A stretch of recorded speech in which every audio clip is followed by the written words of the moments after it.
Bonjour, Marc Toiti, voilà, je suis économiste, président du cabinet ACDFI, qui veut dire aux commandes de l'économie et de la finance.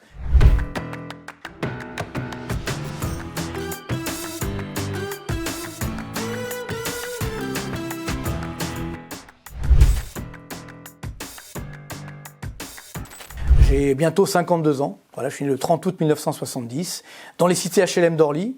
J'ai vécu jusqu'à l'âge de 25 ans. J'ai commencé ma carrière comme enseignant-chercheur à Paris 1 Panthéon-Sorbonne. Après, je suis rentré à la Banque Populaire en 95. En 97, j'ai créé les études économiques de la Banque Populaire, voilà. Et puis en 2007, j'ai créé mon cabinet, donc ACDFI. Avec plusieurs raisons, c'est qu'effectivement il y avait une fusion à l'époque entre deux banques à l'intérieur du groupe où j'étais, et finalement bon l'accord ne me convenait pas, et puis bon il y avait un économiste en face on devait partager les études économiques, et bon on n'était pas très potes, on va dire. Bon, je dis la vérité, hein.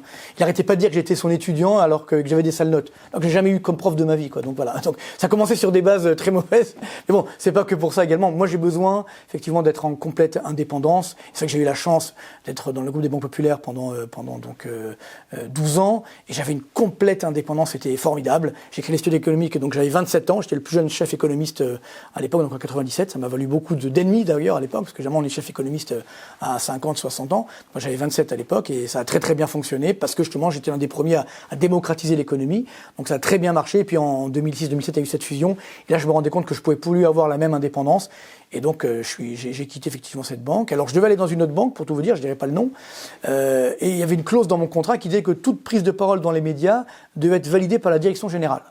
C'est pas possible. Et puis au même moment, donc j'ai des clients de mon ancienne banque qui m'appellent en me disant voilà, nous on veut continuer à travailler avec vous parce que ça ne nous convient pas ce qui se passe en ce moment et autres, bref. Et donc c'est là où j'ai eu l'idée de créer mon cabinet. Je dis il y a une demande, voilà, donc là la demande a créé l'offre entre guillemets. Donc j'ai créé mon cabinet, donc ACDFI, aux commandes de l'économie et de la finance.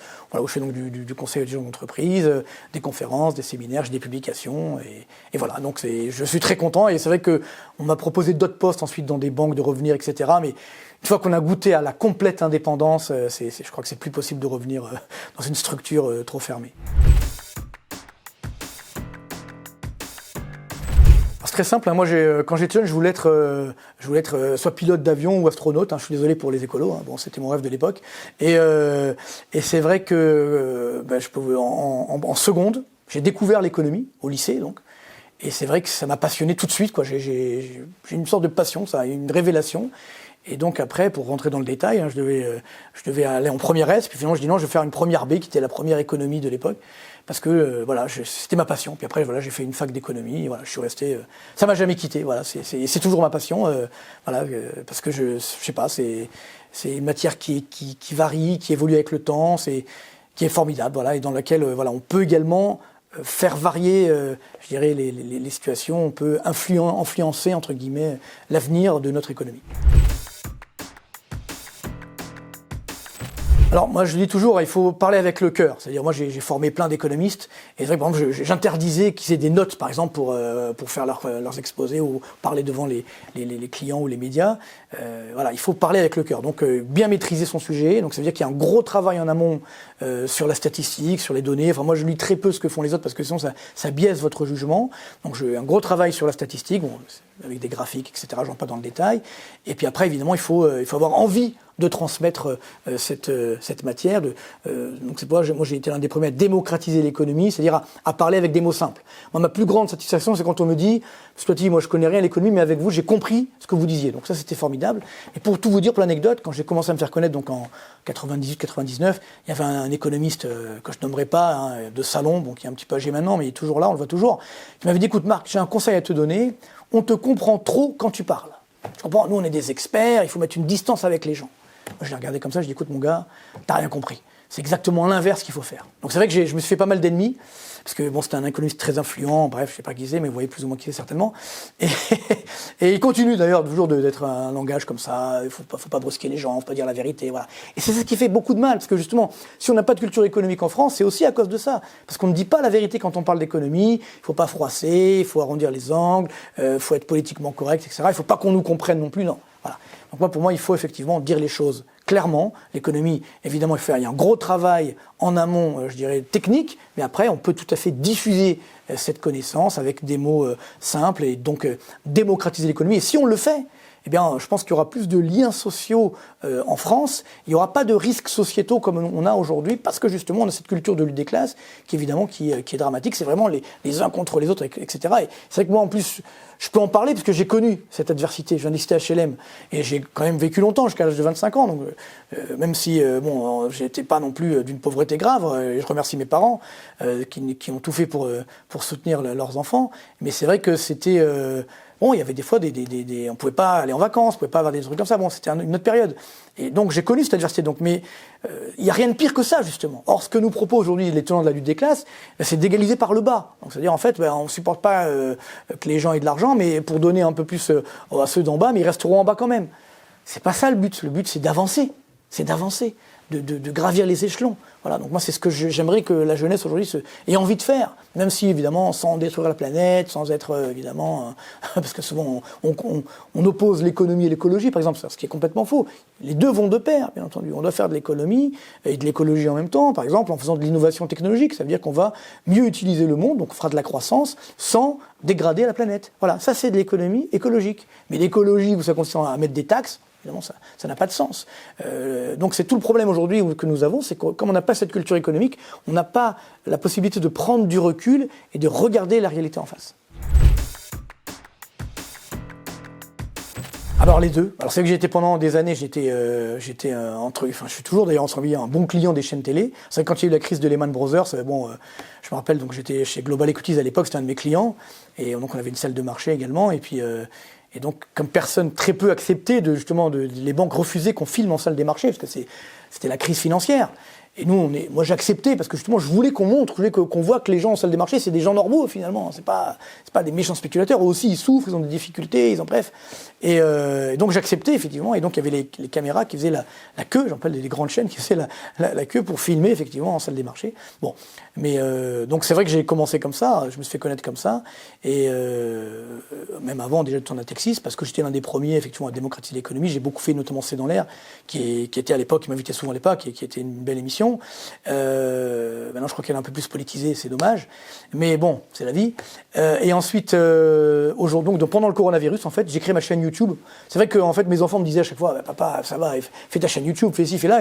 J'avais pas le temps de le faire, quoi, tout simplement. Puis là, par définition, on avait du temps. Donc j'ai créé ma chaîne YouTube. Je suis très agréablement surpris du succès. Et encore, je fais ça avec les moyens du bord. Je fais pas ça encore très techniquement comme sur cette chaîne, mais ça va venir certainement. Mais c'est pas pour un problème de moyens, c'est question de temps surtout. Il faut que, comme j'ai pas beaucoup de temps, donc je fais ma vidéo assez rapidement avec des graphiques que j'explique. Et donc je trouve ce moyen, c'est YouTube notamment, formidable parce que ça permet justement de démocratiser encore plus l'économie. Avant, il fallait vraiment être invité sur les plateaux de télé pour qu'on puisse en parler. Alors c'est mon cas bien sûr, mais des fois je peux pas dire ce que je veux complètement, vous voyez ce que je veux dire. Donc là évidemment je dis tout à fait ce que je pense complètement, et puis j'ai le temps de parler, les gens peuvent écouter, peuvent arrêter, peuvent revenir. Et quand je vois les audiences, je me dis des fois ça fait plus que certaines chaînes télé, quoi. Donc c'est formidable. Quand on a créé le Bitcoin, si vous voulez, c'est vrai que moi je l'ai connu dès le début. C'est-à-dire j'aurais pu acheter du Bitcoin quand il valait $1, si vous voulez. Et j'y ai pas cru parce qu'en fait, je me suis dit, les autorités vont légiférer. Ils vont pas laisser faire un truc comme ça, sans contrôle et autres. Et finalement, non. Donc c'est vrai que, voilà, ça c'est... Je m'excuse auprès de ceux à qui j'ai dit n'achetez pas à l'époque du Bitcoin, entre guillemets. Par contre, ça s'est inversé depuis. C'est-à-dire que ceux à qui, quand le Bitcoin est à 60 000, j'aurais dit n'achetez pas. Bon, eux, ils doivent me remercier, certainement. Mais voilà. Mais bon, ça fait partie de la vie, entre guillemets, quoi. Donc, mais globalement, c'est vrai que je fais le bilan de mes prévisions tous les ans depuis 25 ans. Et généralement, on a un bon bilan de prévision. Des fois, on peut se tromper, ça peut arriver. Donc voilà. Mais encore une fois, je regrette pas non plus parce que moi, j'étais dans ma démarche d'économiste, entre guillemets, pas de démarche spéculative. Et donc, c'est vrai que c'est le couple rendement-risque, un rendement élevé, mais un risque élevé. Donc voilà, moi, je suis plus pour les placements de pères de famille. Moi, si vous voulez, pour tout vous dire, quand j'étais dans la banque, je ne vais pas la nommer, j'avais une clause de déontologie qui m'interdisait d'acheter en direct des actions. parce que justement, je pouvais avoir des délits d'initié, etc. Donc j'avais l'interdiction. Donc c'est vrai que ça m'est resté. Donc j'investis très peu comme ça pour faire des coups. Pour moi, la bourse, c'est du long terme, donc voilà, sur des PEA, etc. Donc donc c'est vrai que j'ai pas fait trop d'erreurs, et c'est vrai que mes meilleurs placements quand même, ça reste l'immobilier, faut être honnête, puis certaines actions et autres, mais les actions on vend toujours trop tôt, c'est tout le problème. Par contre, c'est vrai que il y a une petite décrue qui va se produire sur l'immobilier, donc et puis sur les actions aussi, ce qui est en train de se produire. Donc faut être prudent, mais sur le long terme, ça restera des bons investissements, il n'y a pas à s'inquiéter, avec bien sûr la poire pour la soif, c'est-à-dire l'or. Moi, je pense qu'il faut, je dirais, aujourd'hui, ça dépend de son horizon d'investissement. C'est-à-dire, quand on est jeune aujourd'hui, on peut prendre des risques. Donc, moi, j'ai envie de dire, goût du risque, c'est ce que j'ai fait moi quand j'étais jeune. Maintenant, je suis un peu moins, même si j'essaye de rester jeune, bien sûr.